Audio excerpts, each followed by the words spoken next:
programa Boa Nova da Vida está de volta e dá aqui início a uma série de 2 programas intitulados O Divórcio e a Igreja Católica e as perguntas mais frequentes que os católicos fazem acerca do divórcio. É o que nós vamos fazer nos próximos 30 minutos e nós vamos falar nesta primeira parte desta série sobre o matrimónio como vocação dada por Deus, pela qual um homem e uma mulher se entregam ao outro em expressão e em relacionamento para a vida. O matrimónio, portanto, exprime o amor que é reflexo do amor de Deus por todos nós. É um caminho para a santidade e o matrimónio, inclusivamente, é celebrado na Igreja como sacramento. É o que nós já vamos nos próximos 30 minutos com o nosso convidado, o Padre José da Silva Lima, que é professor universitário da Universidade Católica Portuguesa.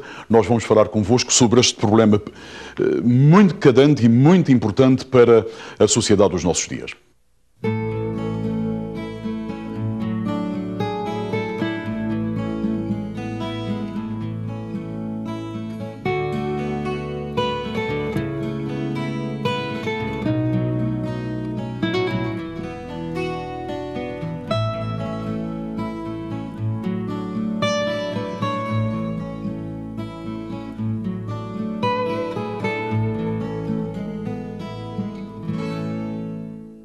Por que é o matrimónio tão importante para a Igreja? Será para se manter? Eu acho que sim. A Igreja como comunidade rica em vida, passa por este sinal sacramental. E eu acho que é muito importante abordar, acho que é um bom ponto de partida, abordar as questões que o matrimónio coloca hoje a partir do positivo do matrimónio. O matrimónio é, à partida, a realização plena no decurso de uma história. Pode durar muitos anos, pode durar menos, mas é a realização plena de seres humanos. Quando o matrimónio é estabelecido por Deus, não é estabelecido por Deus para massacrar alguém, mas é estabelecido por Deus para desenvolver o ser humano. Quando, e isto é património da Igreja, é património rico da Igreja, quando Deus cria o ser humano, cria-os para o amor, cria-os para a comunhão e cria-os na complementaridade de homem e mulher. E é esta riqueza inicial que atravessou os séculos. Claro que as formas foram formas muito diferentes. A forma da Igreja Católica hoje continua a ser a forma ideal da realização desta comunhão de pessoas. Mas eu acho que, mais do que isto, eu creio que um rapaz e uma rapariga que exprimem o amor de Deus no relacionamento mútuo, fazem-no também porque para eles é a manifestação do seu desenvolvimento harmónico. E fazem-no não apenas para que os outros vejam, mas fazem-no por realização pessoal. Ninguém está bem sozinho. Ninguém foi colocado no mundo para viver egoisticamente isolado num canto. E o matrimónio está aí para dizer, não, o vosso amor é qualquer coisa, é uma realidade que vem do amor de Deus, que brota da comunhão de Deus. E vós, no mundo, é o que diz um rapaz e uma rapariga quando pensam em fazer este projeto de matrimónio, vós, no mundo, sois o sinal desta riqueza inesgotável do amor de Deus que passa por vós. Claro que esta riqueza do matrimónio é vivida de muitas maneiras e é vivida nas circunstâncias históricas que são dadas a cada um dos casais, a cada um dos pares dos noivos. Mas eu creio bem que, como ponto de partida, está o amor de Deus que escolhe e está o amor de Deus que é expresso, que é manifestado na estima mútua. E eu gostava de colocar isto bem enraizado, na estima mútua que o rapaz e a rapariga, o homem e a mulher, desenvolvem reciprocamente. O seu bem pessoal passa pelo bem recíproco, passa pelo outro cônjuge. E é esta a riqueza do matrimónio. é a crença, a fé de que a minha felicidade é felicidade na medida em que o outro também é feliz. E é para isso que está aqui o matrimónio. É para isso que está aqui um espaço novo formado por um homem e por uma mulher. E é tanto assim, e eu completo isto rapidamente, é tanto assim que esta expansão da personalidade do homem e da mulher não vão ser sozinhas, mas vão ter fruto.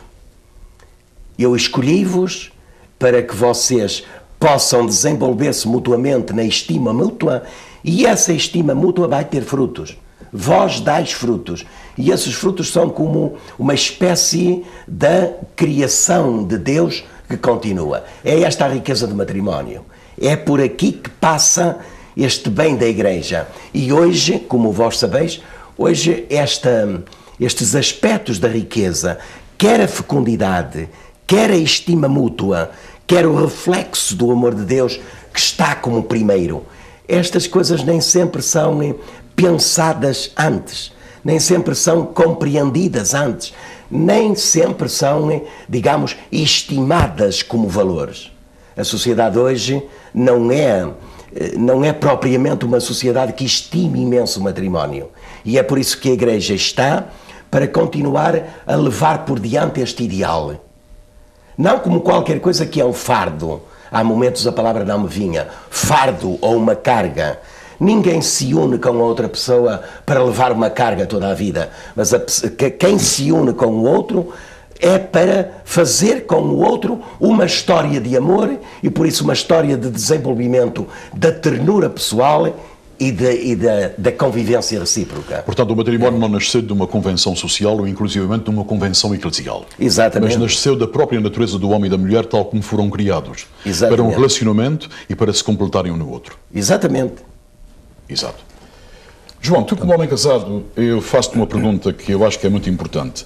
Portanto, o matrimónio é a base da família, não é verdade? Exato. Isso requer que seja indissolúvel, ou seja, requer que realmente se mantenha, ou poderá haver interrupções e haver outras uniões? Bem, é preciso perceber que o matrimónio, uma vez que é parte do plano de Deus para um estado de vida, para a base da família, tem que ter esta nota de estabilidade, porque senão não pode ser família. Família significa unidade no dia-a-dia.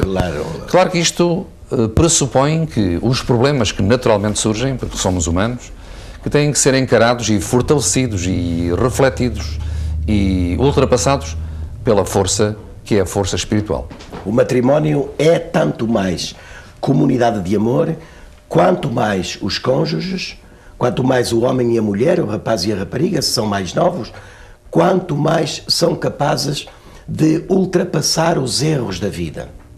Os erros podem ser, inclusivamente, uma fonte de crescimento. Exatamente. E fonte de reflexão, porque é humano errar, não é humano acertar em tudo. Nós somos seres que caminhamos para nos aperfeiçoar dia a dia. E é com a ajuda de Deus e é com a luz da palavra de Deus que vamos buscá-la onde? Não vamos buscá-la com certeza ao instinto natural que todo o ser humano tem, comum com os animais, da procriação. Vamos buscá-la sim à parte, digamos assim, mais profunda de nós próprios, que é o nosso próprio espírito. No fundo, o mais interessante é que o casal possa olhar para a sua história do passado, ver onde houve determinadas rupturas, onde houve determinados erros e conseguir construir a sua história como uma história de amor. Não sabendo, não pensando apenas que se trata de uma história de santidade. A história de santidade nos seres humanos está sempre misturada com a história do pecado. Exato. Com a história da iniquidade. E é isto que é interessante ver. O homem e a mulher são capazes de, na sua relação mútua, ver que também de vez em quando falham. E eu creio que isto também é uma riqueza. A riqueza não está só na graça. A riqueza está também nesta capacidade de olhar para as faltas e de saber potenciar as faltas positivamente. Exato. Isto é que é ser estima mútua no matrimónio, creio eu.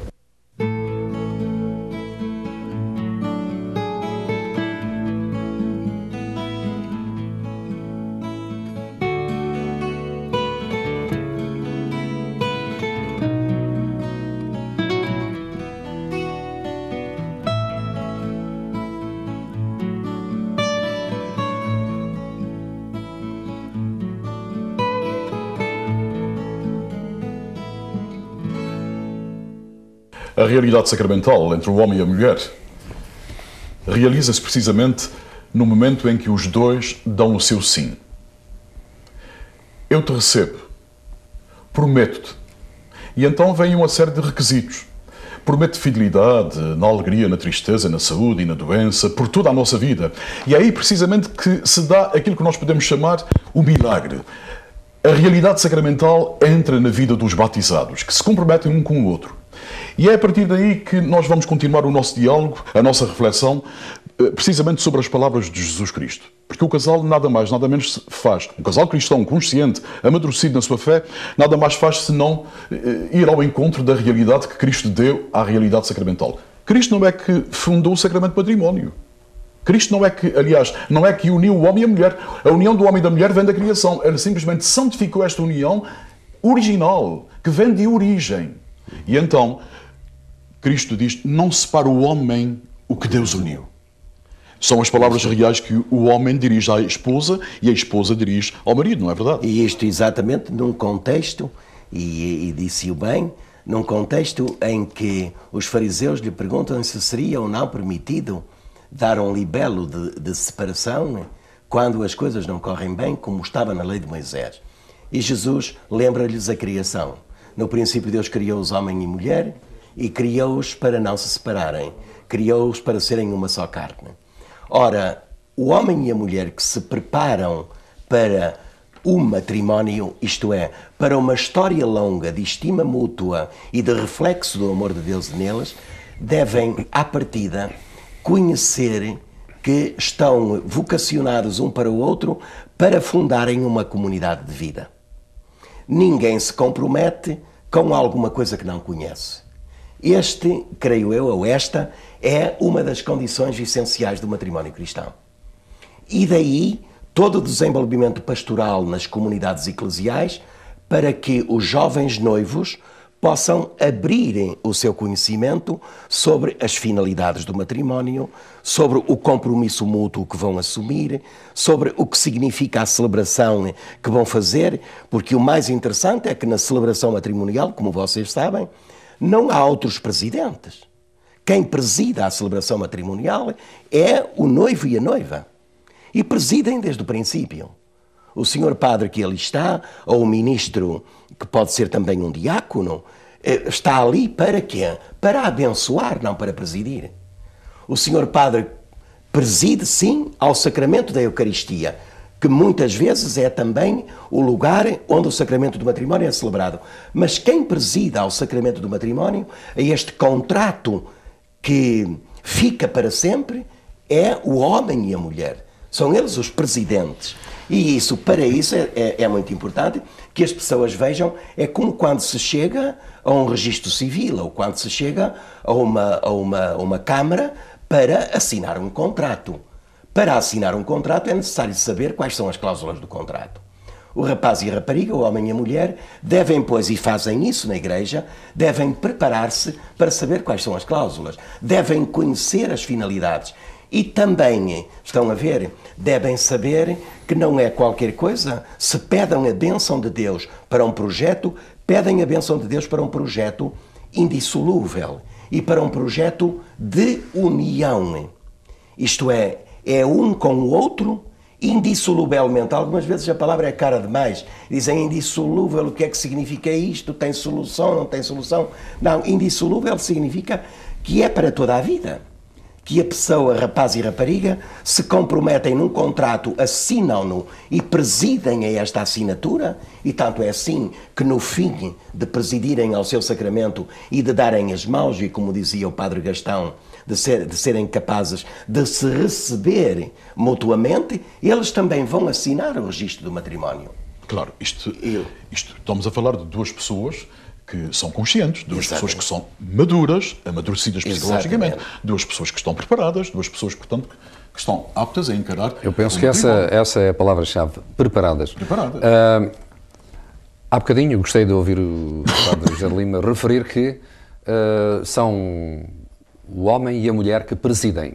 Ou seja, são eles é que se casam, não é o senhor padre que os casa. Exato. O senhor padre é uma testemunha simplesmente autorizada da Igreja que invoca a bênção de Deus para aquele casal que acaba de, diante do altar do Senhor, dizer que querem realmente viver nesta união, nesta vocação, neste chamamento. Um dia, num diálogo que eu tive com uns noivos, disseram-me assim: ó senhor padre, e então que significa o que me diz que o senhor que é testemunha privilegiada, o senhor tem privilégios? E digo: não, o privilégio que tenho sois vós que me dais, porque vindes ter comigo para que eu, em nome da Igreja, vos abençoe em nome do Pai, do Filho e do Espírito Santo. E é isso que faço quando vós presidis ao vosso contrato. É isso. É um privilégio de amizade reconhecida, é uma mais-valia, como estás agora. E agora faço a pergunta: e de onde houver infidelidade? E de onde não houver amadurecimento para tomar realmente a graça sacramental a sério?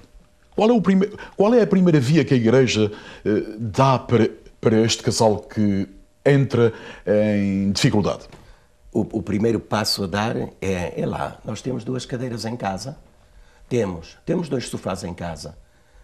Então, antes de andar por outro lado, vamos sentar-nos nas 2 cadeiras, está bem?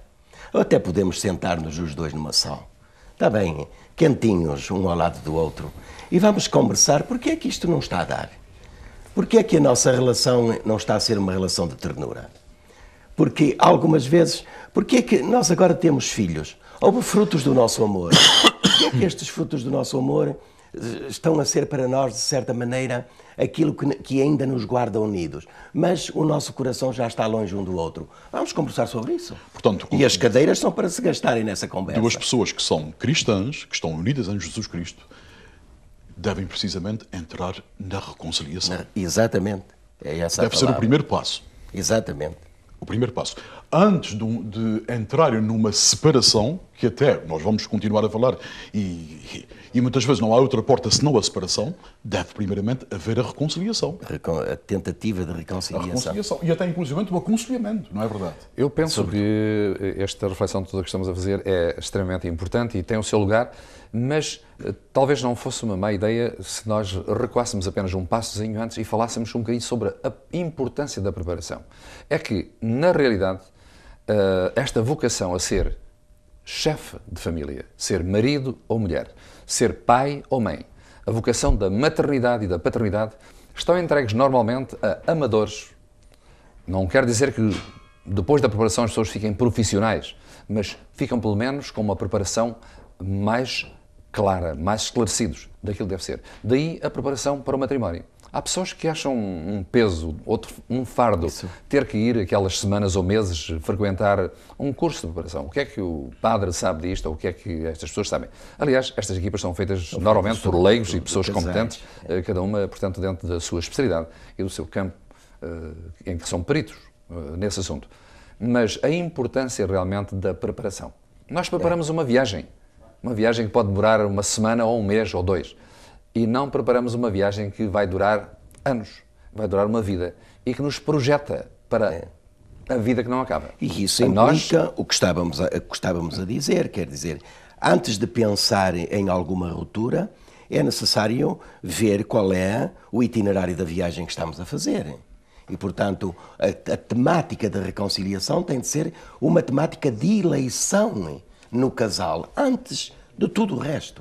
Eu acho que isto que é importantíssimo, aquilo que depois da preparação, o que o Padre Gastão dizia, é importantíssimo. É preciso gastar tempo para se ver como é que vai o itinerário da nossa viagem. Eu, pessoalmente, tenho uma opinião pastoral que eu tenho aconselhado muitos casais e que eu vejo que realmente resulta.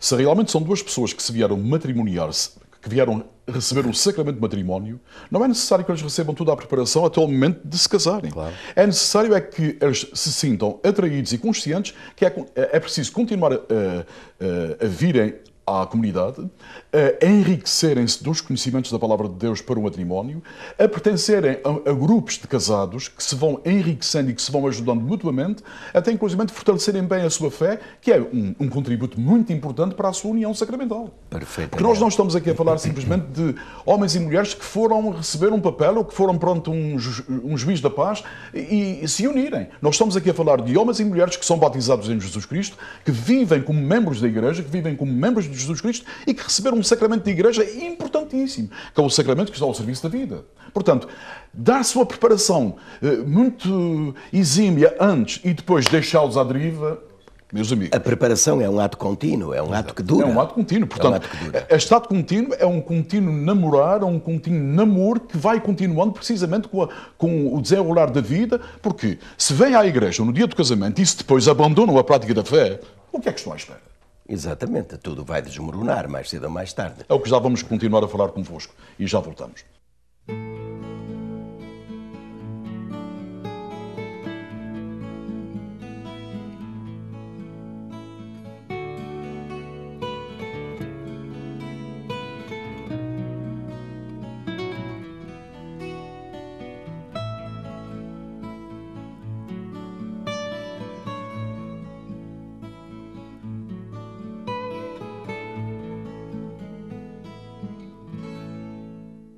Eu acho e gostaria de dizer aos nossos telespectadores que nos ouvem, neste nosso diálogo, que tudo o que dissemos até agora está de acordo com aquilo que a Igreja pensa em relação ao projeto matrimonial.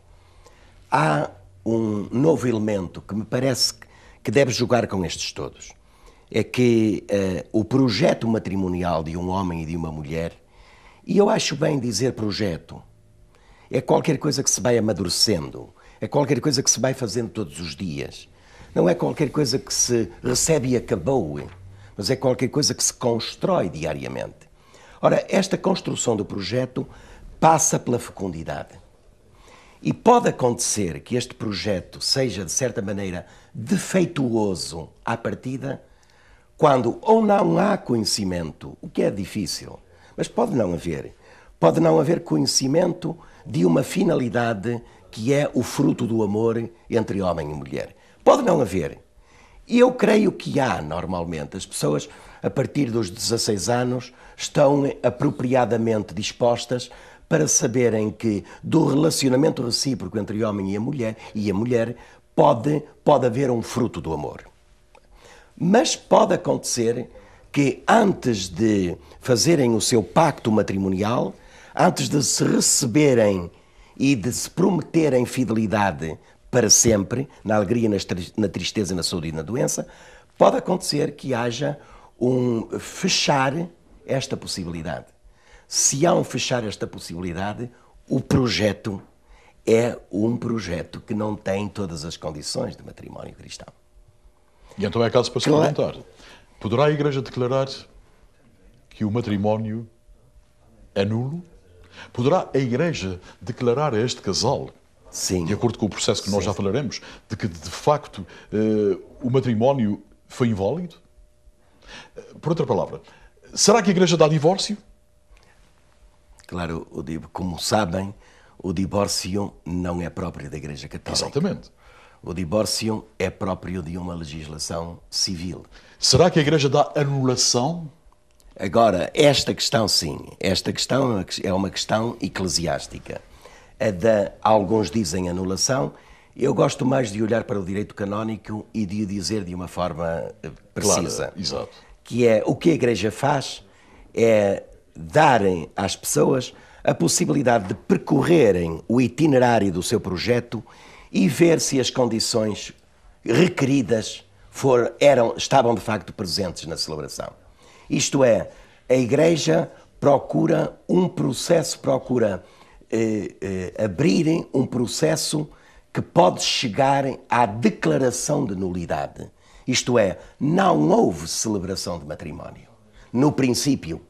Isto é, se, por exemplo, falta o conhecimento da realidade matrimonial. Segundo, se algum dos cônjuges diz abertamente que continuou uma vida de relação com outro, quer dizer, à partida não houve unidade. Se um dos cônjuges continuou estava disposto a fazer isto por 5 ou 6 ou 10 anos, mas depois a mudar de vida. Se isto aconteceu, isto pode provar-se, as pessoas em causa têm de conversar, têm de depor, têm de arranjar testemunhas, para se provar que, de facto, no início as condições não estavam presentes. E como, se as condições de um contrato não estão presentes, o contrato não foi celebrado. Exatamente. Portanto, Agora, não houve sacramento. Exatamente. E se não houve sacramento, a Igreja vai precisamente estudar o percurso deste casal e dizer que logo desde o início, mesmo que fosse à Igreja de vestido branco, com toda a pompa e da circunstância, não é? Que não houve sacramento. Tudo pareceu, mas não era. E, portanto, se já tem, porque a condição fundamental é ter o divórcio absoluto, se realmente tem o divórcio absoluto civil, a Igreja simplesmente confirma que naquele casal nunca foi celebrado o sacramento. É. E, portanto, esse dá é o o processo anulamento da união. Esse é o processo de Isto é nulidade. muito importante para que as pessoas compreendam.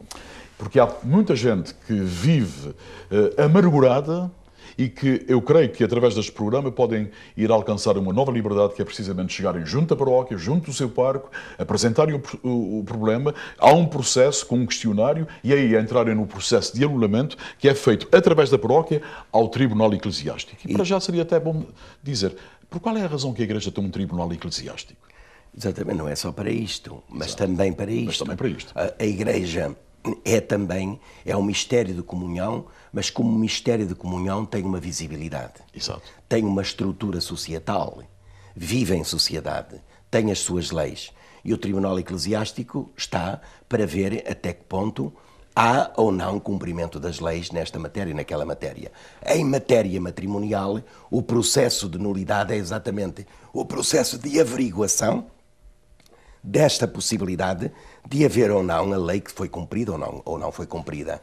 Mas é interessante que neste processo não está, de certa maneira, a caça, vamos dizê-lo assim, que toda a gente entende, não está a caça às bruxas. Está um processo cristão de acesso e de descoberta da verdade. Uma revisão da sua vivência, daquilo que as pessoas podem considerar que foi realmente um matrimónio ou que não terá sido por qualquer deficiência de condições. Exatamente, e é isto, eu creio que é isto que deve ficar bem claro para as pessoas. Não se trata de ir inventar qualquer razão que possa enfermar, de certa maneira, o estado matrimonial de duas pessoas e de uma família, mas trata-se de descobrir aquilo que acontece no hoje e que aconteceu. Nem num processo destes, o melhor que pode existir é que o homem e a mulher caminhem para a verdade em mútuo acordo. Que se entendam naquilo que dizem sobre as condições nas quais contratualizaram a sua família. Exato. E é aí que podem ser, porque as pessoas, no facto do processo da nulidade, não deixam de ser cristãos. De maneira nenhuma. Continuam a ser cristãos, continuam a viver com Cristo. E Cristo é a verdade. Portanto, quanto mais se fizer verdade na vida de uma família, melhor será a sociedade. E se falamos de Tribunal Eclesiástico, falamos exatamente de uma instância eu gostava de dizer isto muito, em benefício do amor e da comunhão. Exato. Não é para andarmos de pau na mão, nem com esferográfica vermelha, a dizer tu prevaricaste e agora tu estás fora da comunhão da Igreja. Não é nada disso. Trata-se de averiguar a comunhão. E averiguar a comunhão na verdade.